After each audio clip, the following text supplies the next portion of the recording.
Yes, you have made it to Jamaica Day 2019, and we couldn't be happier to see you. We're starting things off in today's program by giving you a tips of some of the things we love about our country. Boy, nothing beats our cuisine. For other reminders about what makes us proud, just stick around.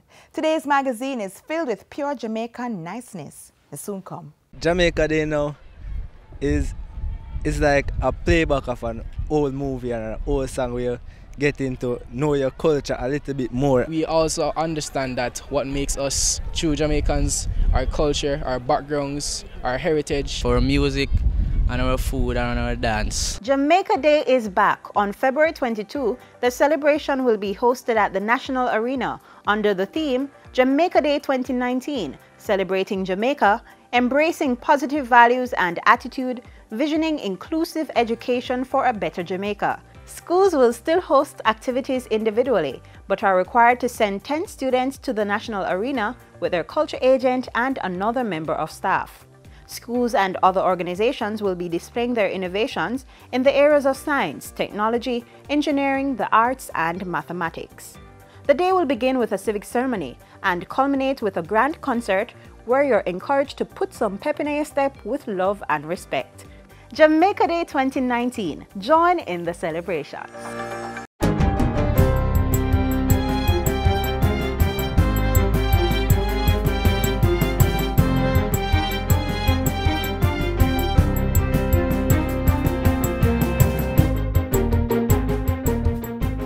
Good day, I'm Stephen McHugh, and this is your JIS News for Friday, February 22.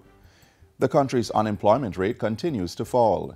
Data from the Statistical Institute of Jamaica, STATIN, reveals that the total number of employed persons increased by 14,400 at October 2018, reaching 1,219,700. Director General at the Planning Institute of Jamaica, Dr. Wayne Henry, says STATIN's report also shows that the unemployment rate at October 2018 was 8.7%, coming down from 10.5% in October 2017. The outturn for October 2018 brings the annual average unemployment rate to 9.1%, the lowest annual rate on record. That's since 1968. Dr. Henry was outlining the findings of STATIN's survey during the PIOJ's quarterly media briefing on Wednesday. He said 8 of the 16 industry groups recorded higher employment levels. Among the industries which recorded higher employment levels were real estate, renting and business activities, up 9,700 persons, hotels and restaurants, up 5,400 persons, other community, social and personal services activities, up 4,700 persons, and mining and quarrying, up 3,500 persons. Male, female, and youth unemployment levels all recorded declines for the period. The PIOJ's Director General says Jamaica's labor force for October 2018 was comprised of 1,335,300 persons, a decrease of 10,700 persons when compared with October 2017. Meanwhile, Bank of Jamaica BOJ Governor Brian Wynter says the country's macroeconomic prospects remain positive as key indicators and outputs continue to show signs of recovery. Overall, Jamaica's macroeconomic indicators continue to reflect entrenched stability. Foreign reserves are above the level deemed adequate, and the current account deficit remains low and sustainable. Market interest rates are at historic lows, and fiscal performance continues to be strong. Mr. Wynter was addressing the central bank's quarterly media briefing on Thursday. He said economic growth for the October to December 2018 quarter was estimated to have accelerated in the range of 1.5 to 2.5%, rising above the 1.2% recorded in December 2017. The bank's projections are for growth to remain close to current rates over the next 2 years. The Mico University College will be offering new programs geared towards training students for new jobs that have been emerging globally. President of the institution, Dr. Asburn Pinnock, made the announcement at the signing of a Memorandum of Understanding on Tuesday with the Ministry of Labor and Social Security. As we move towards university status, we are now diversifying our offering to include Bachelor of Science degrees in programs such as physics, chemistry, biology, maths, and Bachelor of Arts degrees in areas of language arts, literature, etc. We will also offer courses in animation, robotics, and a wide range of short and professional developmental courses tailor-made for schools and industry. Government is assuring the motoring public that the appropriate legislative framework will be created to ensure that petroleum and petroleum products received into the market are safe and conform to international best standards. Energy Minister Fayval Williams says the Petroleum Act being developed will regulate the quality of fuel supplied in Jamaica. The ministry is committed to creating the legislative framework that will ensure not only quality but safety in accordance with international best practices for the benefit of the motoring public. The Petroleum Act will facilitate the adoption of better engine and emission control technology, allow for more effective operation of engines, and ensure that, where appropriate, information about fuel is provided when it is supplied. It is also expected to reduce the levels of pollutants and emissions arising from the use of fuel. Minister Williams made the announcement on Tuesday during her address at the press launch of Texaco Jamaica's centenary anniversary celebrations. The state plans to spend $1.33 billion on the implementation of the National Identification System, NIDS, in the upcoming fiscal year. The allocation will be used to start piloting NIDS among public sector workers and recruit staff for the Project Enforcement Unit in the Office of the Prime Minister. The funds will also cover the continued rollout of a communication campaign, digitization of the Registrar General's Department records, and procurement of hardware and software to establish necessary hosting and enrollment sites. Up to December 2018, key NIDS staff had been recruited for the Project Enforcement Unit, and a public engagement portal had been developed and launched.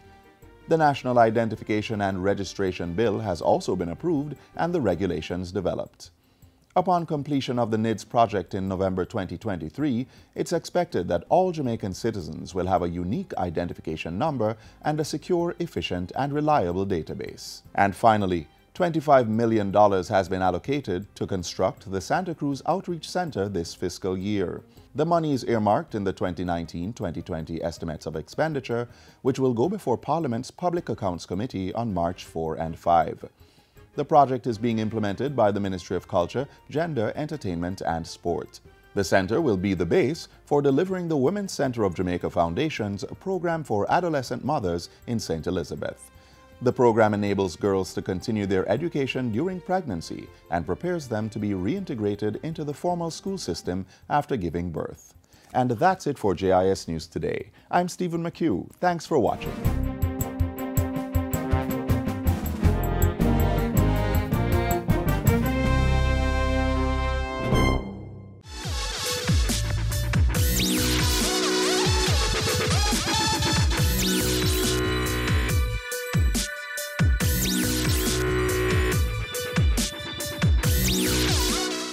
An undoubtable fact about Jamaica is that this little island we call home is not short of adventure and history. Each of our 14 parishes has its own share of heritage sites and recreational spots. Here's a look at 3 of the most breathtaking and historical hidden treasures in the parish of St. James.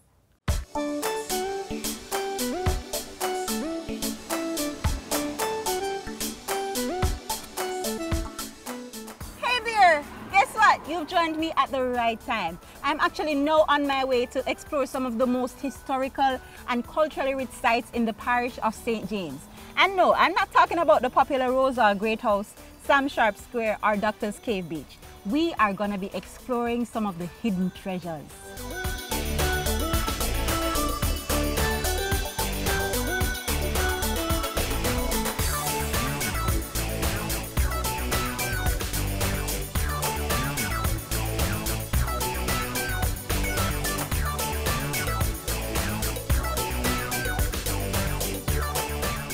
So tucked away in the corner of Creek Street and Dome Street in downtown Montego Bay is the Creek Dome Monument. Let's check it out.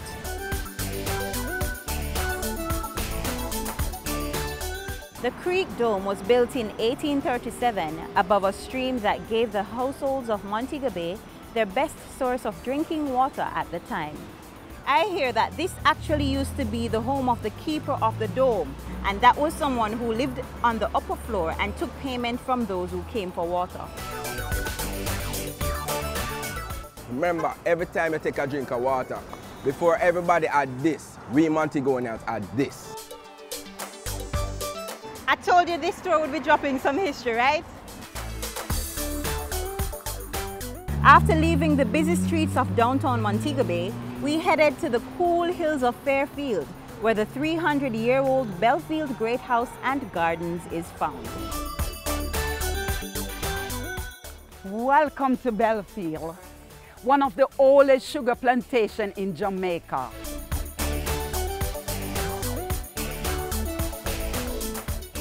Okay, so this is an old great house in Jamaica, the one of the oldest great house that was owned by 11th generation, still operate under the same family.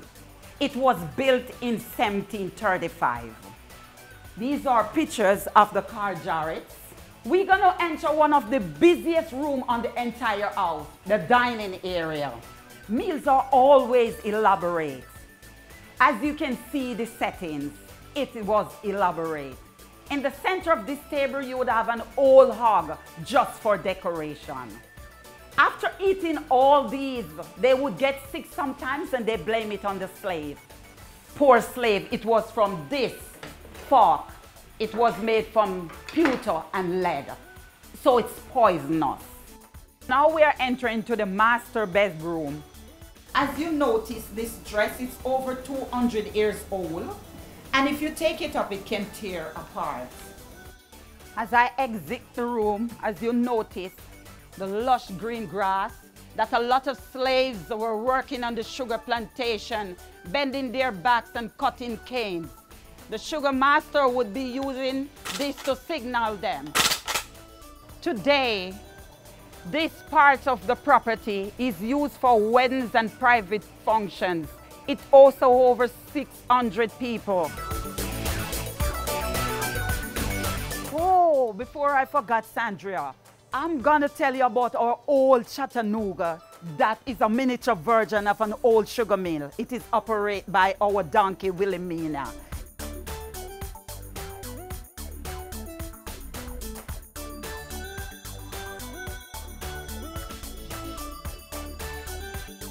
Here you go, Sandra. Thank you so much, Godfrey. You're welcome. Taste it and enjoy. Wow. And there you have it. If you're looking for a truly sweet and authentic Jamaican experience, you know where to stop. Thanks, Willie.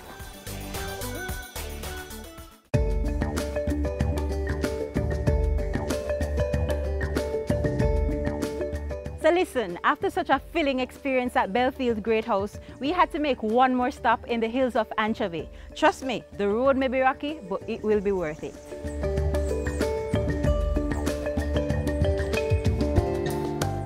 Welcome to Rockland, and you're going to feed some hummingbirds. You hold the bottle.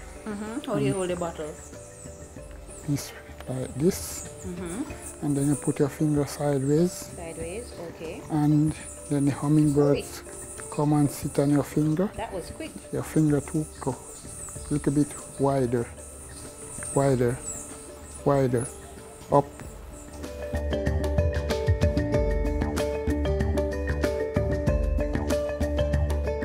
And just when you think you have seen it all, visitors are able to savor this breathtaking view of Montego Bay from this cozy outdoor patio area, or enjoy a walk through the garden with our guide to learn about some of Jamaica's plants, trees, and herbs.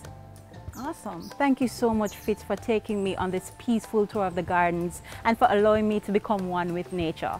I told you wouldn't regret this tour. If you are a nature lover like I am, then the Rocklands Bird Sanctuary is a must-see. But a case can also be made for the Creek Dome Monument and the Belfield Great House. In fact, we barely scratched the surface.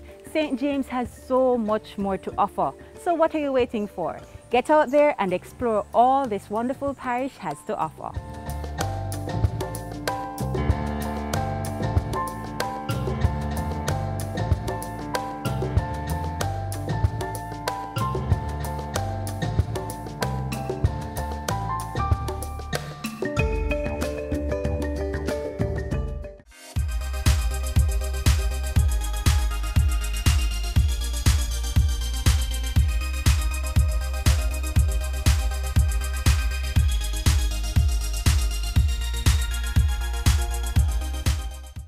In our next feature, we highlight the national costume of Jamaica, the bandana. This plaid cotton material with main colors of red, yellow and white is an undeniable part of our rich Jamaican heritage. A decade-old fabric worn by our forefathers and mothers and is now embedded in our culture. What am I talking about? A bandana, bandana, a part of our identity, a bandana.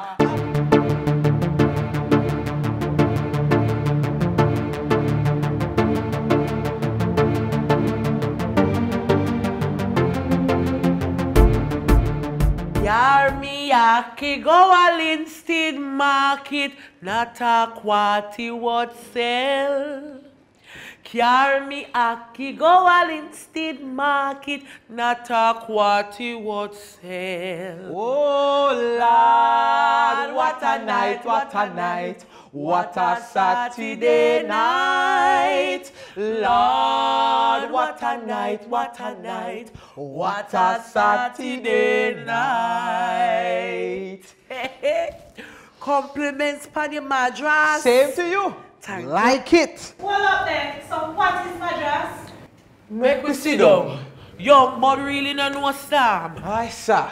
Madras is what we call bandana. So, madras is basically a cotton plaid fabric which came from India and was brought to Jamaica by the indentured laborers after slavery ended. But every Caribbean island have a little touch of this, you know. They have a different pattern. Right.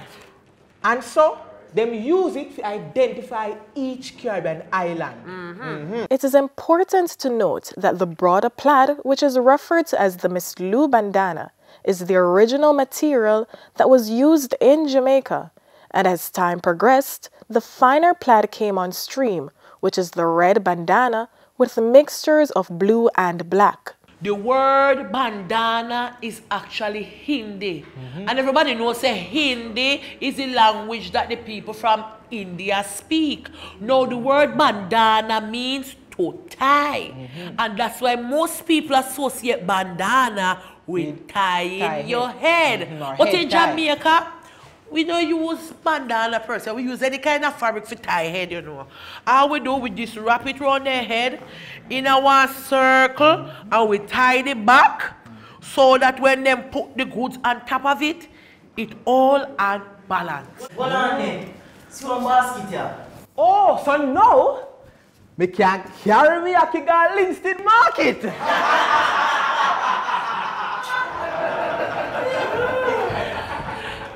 You know, and the history continues. You know, I spoke to Auntie Faye the other day. Everybody in here must know Faye Ellington, right? Yeah, man. She said, by the way, you ever see Sheena Faye bandana? Yes. She pretty not true? Man. Yeah, man. Now, she told me the other day that bandana was used by the female vendors in the market.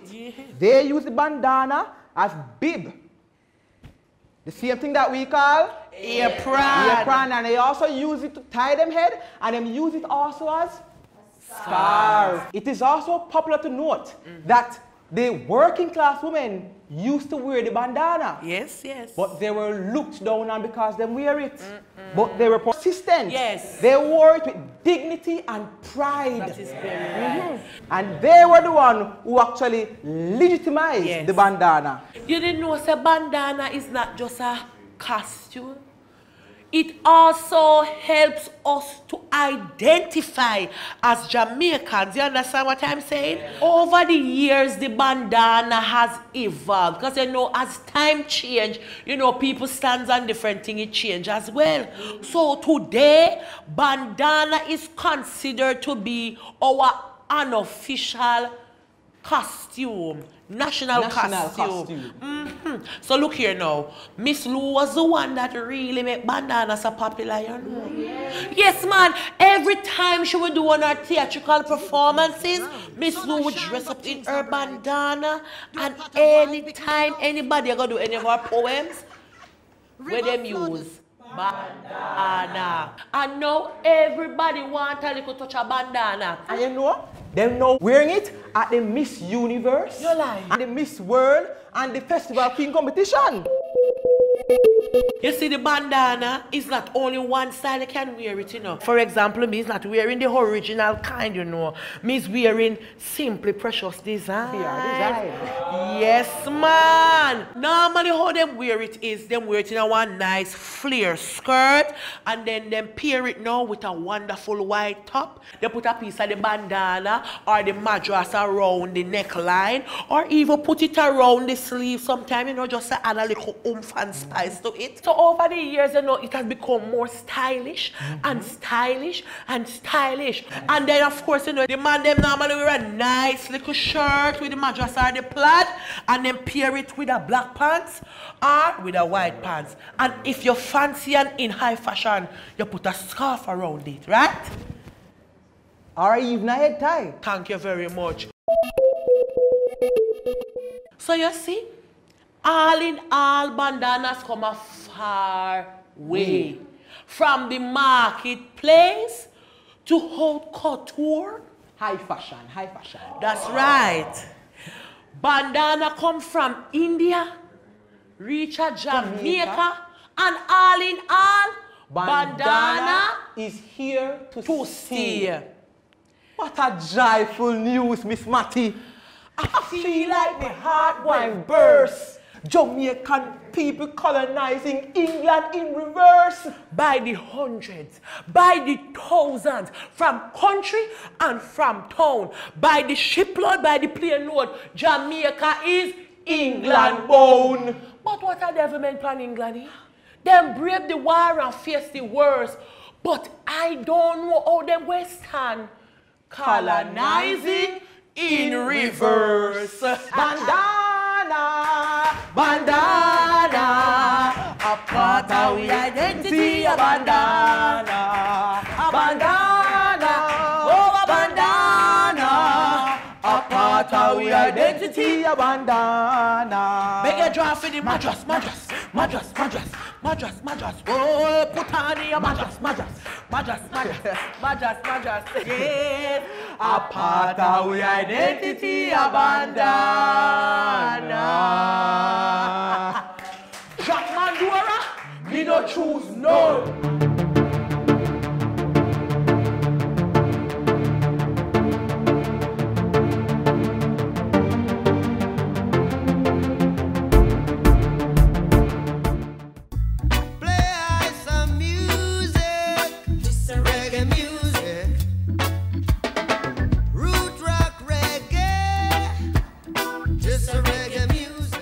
We're still in Reggae Month, and by now you should know that there have been numerous activities across the island to celebrate Jamaica's great musical creation. One such event is this year's first staging of the Reggae Films in the Park. Patrons gather at Emancipation Park each Friday of Reggae Month to watch reggae artists tell their stories and share their music through film. Here's a recap of what took place at the first staging. Yo, the race is going to start, you know.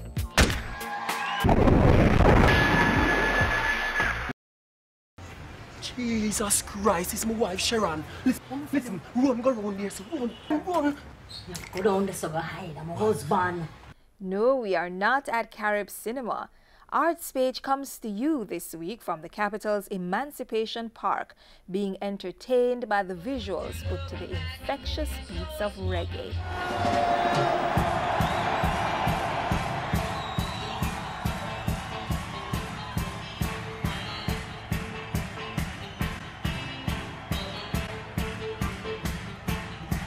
Among the calendar of activities organized by the Culture Ministry in celebration of Reggae Month is a weekly session of free films at Emancipation Park. The lenses started projecting last Friday. Presenting some films in Reggae Month that epitomize our reggae industry. There were more than 150 reggae festivals around the world, and the people who go to these festivals want to know more about the reggae artists who perform, who make the music they buy and listen to. And so they've made films, many kinds of films, not just music videos, which we know quite well, but documentaries, short films, and feature films, all because of their love of reggae. So we're going to show you a small number of these films here for the next 3 Fridays at Emancipation Park. We'll start with the music videos, and the first one is Jamaica Nice. Enjoy. Come on the island, what about in Kingston town? Jamaica Nice, listen to me sound from Paris Street down to Jamaica Nice. It's history that it's being shown in Jamaica on a screen for the first time. It's history because it's the first music video made in Jamaica. 007 Shantytown was a big hit for Desmond Dekker. It was a big hit not just in Jamaica but abroad, especially in Britain. In Britain it was in the top of the pops for several weeks. Music, breaking the chains, setting captives free, and like the Rock of Gibraltar. The National Library is actually now positioned to develop a portal which will showcase a digital reggae film archive. The creation of such an archive will improve our ability to safeguard these important films which document Jamaica's rich musical history. The first film was made in Jamaica in 1908, Daughter of the Gods. And so Jamaica has a storied history, if you will. Jamaica also had one of the oldest film acts that was promulgated in 1945. Jamaica's Film Commission was promulgated in 1984. One of the things that you're going to be seeing over the next couple weeks are the number of documentary films that are made outside of Jamaica by non-Jamaicans. I want you to become interested in documenting the lives of the people around you, and not just in taking selfies, but in researching and documenting lives. In the last 2 years, we have lost over 35 Jamaican entertainers, and their stories also have become lost. And so I want you I want to interest you, to evoke that sense of actually creating and making stories and documenting that. The messengers of reggae. What follows is a trip down reggae lane through the eyes of those who have been moved by it. At the supermarket was made for a competition called Make a Film in 24 Hours. And you're going to be very surprised to see the film that was made in just 24 hours with no budget, just getting together from tonight till tomorrow night. I've always loved reggae music because to me it's very spiritual, it's very profound, and I'm here tonight just to get more knowledge about the beginnings of reggae music and the history of it. I think a lot of people love reggae, they're interested in reggae, and the best way to promote that is through film.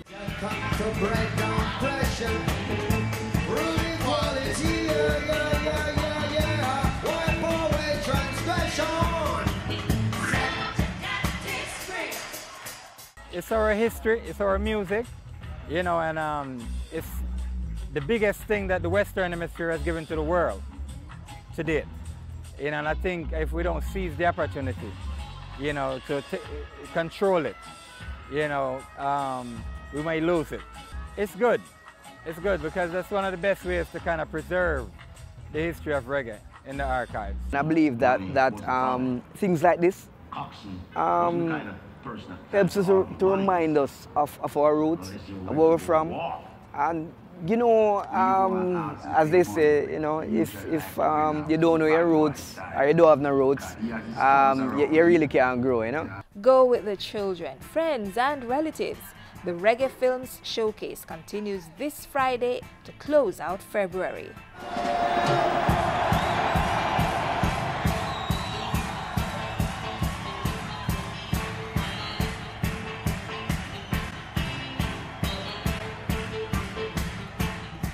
And just like that, we have arrived at the end of today's program. Thanks for staying with us.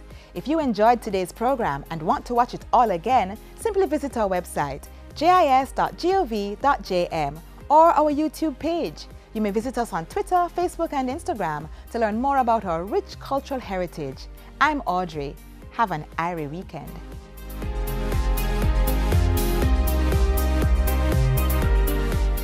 This has been a production of the Jamaica Information Service, the voice of Jamaica.